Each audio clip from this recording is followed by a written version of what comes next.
19वीं सदी का भारत यानी 1800 ईस्वी का दौर भारतीय इतिहास का एक बेहद महत्वपूर्ण और निर्णायक समय था। यह वो दौर था जब भारत धीरे धीरे ब्रिटिश ईस्ट इंडिया कंपनी से निकलकर सीधे अंग्रेजी शासन के अधीन जा रहा था।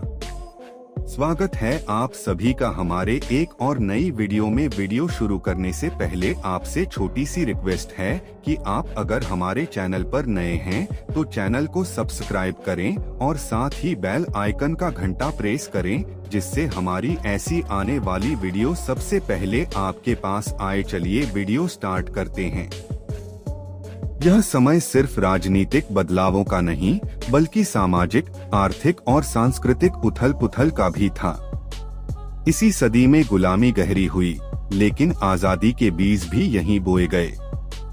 भारत की राजनीतिक स्थिति लगभग 1.5 मिनट 1800 के आसपास भारत एकजुट देश नहीं था।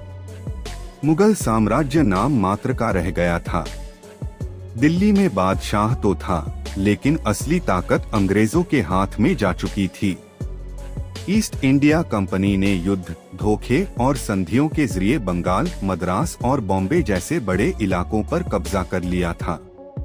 प्लासी का युद्ध 1757 और बक्सर का युद्ध 1764 पहले ही अंग्रेजों को मजबूत बना चुके थे। मराठा, मैसूर, सिख और अन्य भारतीय शक्तियां अंग्रेजों से लगातार संघर्ष कर रही थीं। लॉर्ड वेलेस्ली की सहायक संधि नीति ने कई रियासतों को अंग्रेजों का गुलाम बना दिया। भारत धीरे धीरे एक विदेशी सत्ता के अधीन जा रहा था। आर्थिक शोषण और आम जनता लगभग 1.5 मिनट 1800 ईस्वी का दौर भारतीय जनता के लिए बेहद कष्टदायक था। किसानों से भारी लगान वसूला जाता था। पारंपरिक उद्योग, खासकर हथकरघा और कपड़ा उद्योग नष्ट हो गए।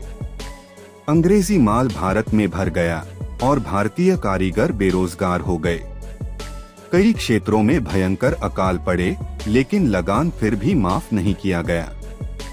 भारत की संपत्ति इंग्लैंड भेजी जाने लगी, जिसे इतिहास में धन की निकासी, ड्रेन ऑफ वेल्थ कहा जाता है।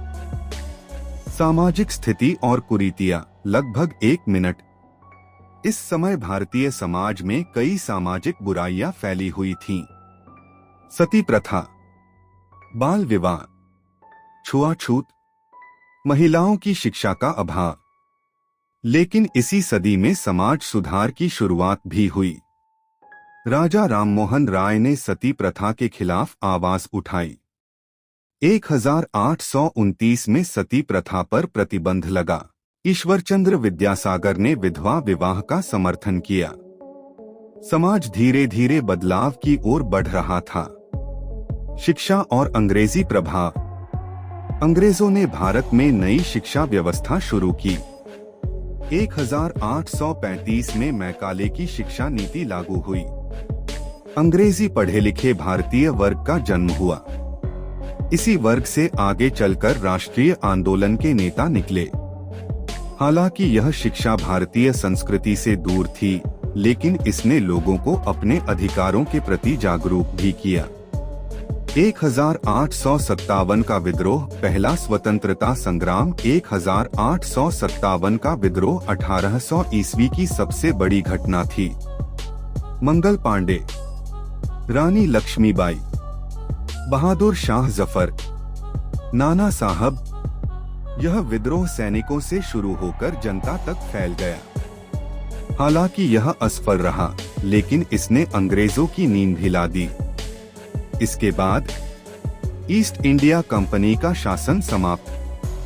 भारत सीधे ब्रिटिश क्राउन के अधीन आ गया। राष्ट्रीय चेतना की शुरुआत।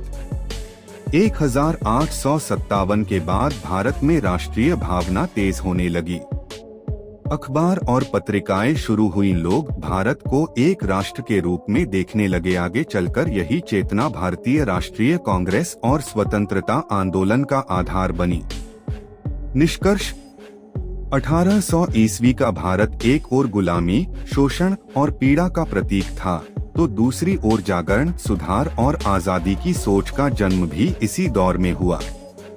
यही सदी आने वाले संघर्षों की नींव बनी और यहीं से भारत ने आजादी की लंबी लड़ाई की शुरुआत की। अगर आपको हमारी यह जानकारी पसंद आई हो तो चैनल को सब्सक्राइब कर दीजिए। मिलते हैं किसी नेक्स्ट वीडियो में। धन्यवाद।